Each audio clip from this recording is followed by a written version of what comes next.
Allahu Ekber,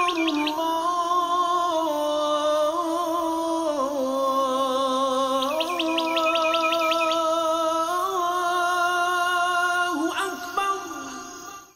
Assalamu alaikum wa rahmatullahi wa barakatuh. Alhamdulillah. Alhamdulillah.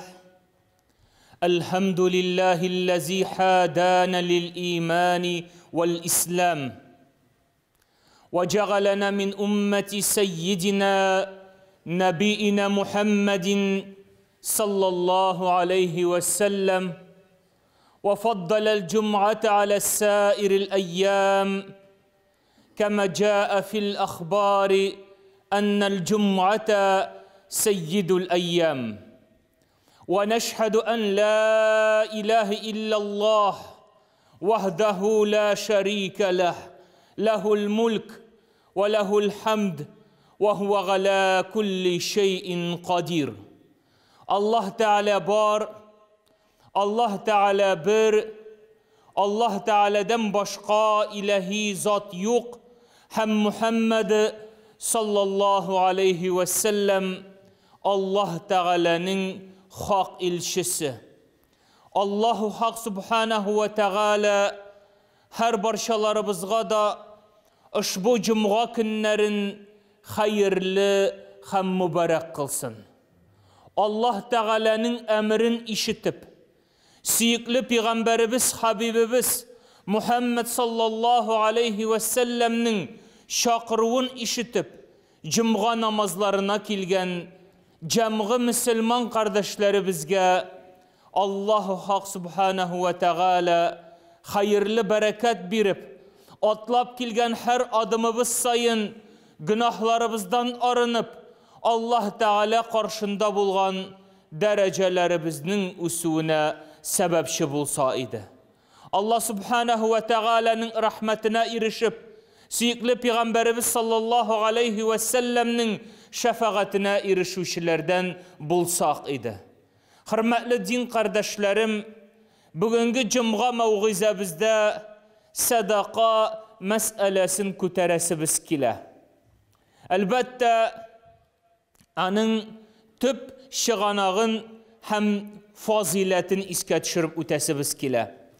Allah Subhanahu ve Teala Adem balaların halık kılganda ok, analarının karnında bulganda ok, Allah Subhanahu ve Teala kişinin 4 aybirin bilgilep koydu. 4 aybirin bilgilep koydu. Yaşısı ömrün, aşısı rızığın, bahitli mi bahitsiz mi bulaşağın, cennetli mi cehennemli mi bulaşağın bilgilep koydu. Allah Subhanahu ve Teala mene şu 4 aybir arasında rızıkını da bilgiledi. Yani Allah Subhanahu ve Teala kişiye yaşarga ömür verdi. Kimge 1 ay, kimge 1 yıl, kimgedir 10, 20, 30, 100 yıl her bir kişinin yaşısı ömrü Allah Teala karşında mağlum. Mene şu ömrün devamına yeterlik Allah Subhanahu ve Teala her birimizge rızığın bilgiledi. O rızık bizge her birimizge jite. Şoluk vakitte Allah Subhanahu ve Teala kay bir kişilerge baylıkını birdi kübrek, kay bir kişilerge baylıkını birdi azrak. Şu sebeple Allah Subhanahu ve Teala emir kıldı. Yani baylar özlerinin üstünde bulgan zekat sadakaların, mındı sadakaların fakirlerge, muhtaçlarga birirge tiyişler.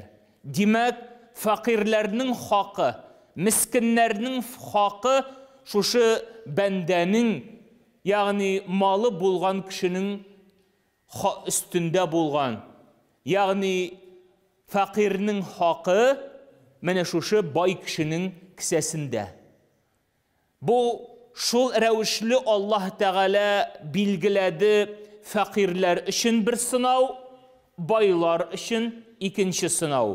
Sen bay bulup Şuşa fakirinin hakkın birirsin mi? Sen yarlı bulup Allah Teala sana birgen şuşa fakirlikten rıza bulursun mu? Bu her bir tarafqa bir sınav bulup dura. Peygamberimiz sallallahu aleyhi ve sellem Adem balasın şul revişli Allah Teala aytdı. Adem balasın şul revişli halık kıldı ki Adem balası zayıf buldu. Hem Allah subhanahu ve teala onu gıybet kılışu itip yarattı.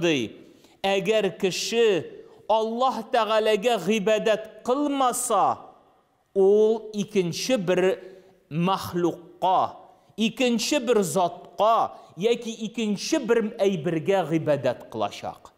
Mene şundan kurabız indi bizler arasında küplerimiz mal kulları bulup yata. Malga gıybet kılışı bulup. Fakirlikten korkup şu mal için başın birirge, canın birirge ezir. Yani Allah Teala'ya gıybet kılıdan baş tartıp, yani mal kılına, malga gıybet kılışıga evrilgen bula. Allah subhanahu ve teala kişilerge namazını tiyişli kıldı, urazanı tiyişli kıldı, zekatını tiyişli kıldı, başka gıybetlerini tiyişli kıldı. Şul sebeple kişini kişi itip saklap kaldırır için. Allah Teala muhtaç değil bizning namazımızga. Allah Teala muhtaç değil bizning urazamızga, zekatımızga, hacımızga. Belki biz alarga muhtaçbız. Şunun aşağı kişi özünün kişiliğin saklıyor. Peygamberimiz sallallahu aleyhi ve sellem şul sebeple sadaka birirge buyurdu. Sadaka ol zekat değil. Zekat barıcık Müslümanlarga gına birilse, sadakanı sen tilegen vakitta, tilegen kişine tilegen kadar bire alasın. Kuresin iken birer muhtacını, kuresin iken birer şuşunday fakir bendeni, sen anı suyundur. 1 som birip, 10 som birip, 20 som birip bulsa da sen anı suyundur, şunun bilen uzunni cehennem utundan kıtkar dedi. Bunun mağnası neydi? Aişe radıyallahu anha algan idi bir kul hatınını. Şuşunda peygamberimizge haber kildi. Bu kul hatın cehennem ehli hatını. Onu iyinizden çıkarığız dedi. Cebrail aleyhisselam peygamberimizge kilip. Aişe radıyallahu anha bu hakta etkenden son.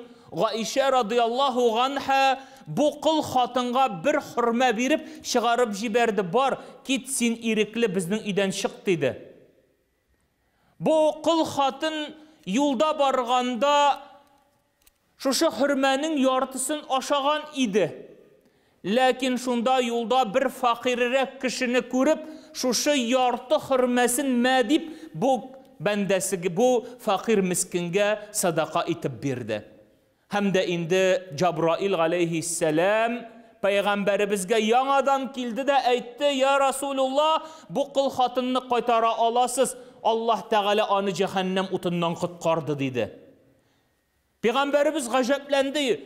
Cebrail eligine kilip aytdın ul cehennem ahli idi deyip eyinde hazır aytasın onu cennet ahli deyip. Ul nerse bilen kutuldu degenden son özünün şuşu qalğan yartı finigin sadaka ittirip birip cehennem utundan uzun kutkardı dedi.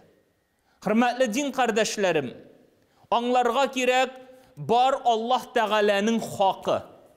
Allah Teala'nın hakkı bir nişe türlü bula. O gıybet kılı hakkı. Allah Teala'gına bir özü gıybet kılırga haklı zat hem biz ana gıybet kılabız. Şuluk vakitta anlarga kirek bir gadi meseleni. Allah Teala bizlerge malını birdi. Allah Teala birdi. Bir bizde anı işlep kine şunun halli ol malını işli almadı. Eğer işlep kine bayıtırgan bulsan işek altın saraylarda yaşar idi. iş neticesinde gine bayıp bulmay. Bayılık hem fakirlik Allah Teala'dan. Mene şuşa birgen maldan Allah Subhanahu ve Teala bizge materyal hakkını da yükledi. Ol sadaka, ol zekat. Şunun için sen bay mı, fakir mi, sen özünün derecene karab sadakalarını, zekatlarını tülerge tiyişlisin. Peygamberimiz sallallahu aleyhi ve sellem aytti bir mübarek hadisinde bar şundi günahlardır. İnne min zunub zunuben la yukaffiruha as-salatu was-siyam ve la hac ve la umrah. قالوا ما يكفرها يا رسول الله قال الهموم في طلب المعيشة dedi. Yani bar şundi günahlar ki alarını senin okugan namazın aşağıda, tutkan urazan aşağıda, kılgan hacın gümre aşağıda alarını bitirip bulmayı dedi. Sahabeler sıradılar. Ya Resulallah, nişik ittirip biz ol günahlarını bitire alabızsın deyip. Peygamberimiz sallallahu aleyhi ve sellem aytti, sadakalar birip, yani şu hizmetinizin, özünüzün mangay tirinizni tugib tapkan malınızdan azrak bulsa da sadakalar çıkarıp siz alarını bitire alasız dedi. Eğer hatırlasak, eğer bilsek bizning babaylarımız var idi. Babaylar meşitke barganda özlerinin kiselerine konfit tıgalar idi. Konfit suğra tırgan. Bir konfit, iki konfit. Şunda yolda ışıragan balaga birip koyalar idi. Me sabıyım deyip. Belki mene şuşunun aşağınadır da biz günahlarımızdan arını alırız. Sadaka degenden soň biz uyluybiz ol şunun haklı 100 so'm, 200 so'm, 1000 so'm deyip. Sadakanın kulemi yok. Ol birilirge tiyiş her bir kişi tarafından. Bay bulsa da, fakir bulsa da. Bir tiyinde sadaka, 1000 tiyinde sadaka degenler. Şunun için meni babaylarımız meşitke barganda sabıylarga suğratırgan tege miyatlı konfitlar berip kiteler idi. Savab bulsun için. Anı bir kilanı anı bir yılga suzarga bula ol konfitni. Emme de lakin niyeti dürüst. Lakin hazır şunday zaman jitti ki meşitke yürüybiz elhamdülillah şükür sularını yakşılap tugabız. Salfit kıl sabun bulmasa zarlanabız. Ol tiyişli dip aytabız. Meşitke kilgen kişi hazır sadaka birmi. Min namaz okuyum, min günahsız degen formada. Uramda bargan bir kıska itekli kız, ey Allah Teala benim günahlarım köptür deyip, şuşunda bir unsun bulsa da sadaka taşlap gitkende, Allah Teala belkim anın bütün günahların gafo kılar, şunun bilen. Şunun için unutmaska gerek. Allah Subhanahu ve Teala'nın hakkı var. Hem indi ol meşitlerge, medreselerge, şakirtlerge, hem de indi fakirlerge, muhtajlarga yöneltilgen. Elhamdülillah şükür şakirtlerimiz okuy, medreselerimiz işlep kile. Mene türlü proyektlar var.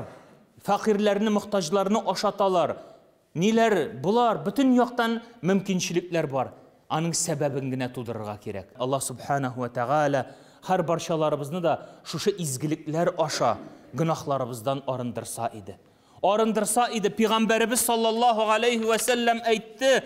En hayırlı sadaka ol şundi sadakadır. Şul kişinin sadakasıdır. Koyşan kişi özünün fakirliginden korkup mene hazır ol şuşundi halde ol mal degende mene şuşunda ol özünün mal kılı tügülligin kursetip özünün yaratkan malından sadaka biruşedir. Sadaka biruşedir. Hürmetli cemaat, Allah Subhanahu ve Teala her barşalarımızın da kungullerine ihlaslık salsın, takvalık salsın, tekabirlik şiirlerinden, mal kılı şiirlerinden Allah Teala her barşalarımızın da emin kılsın.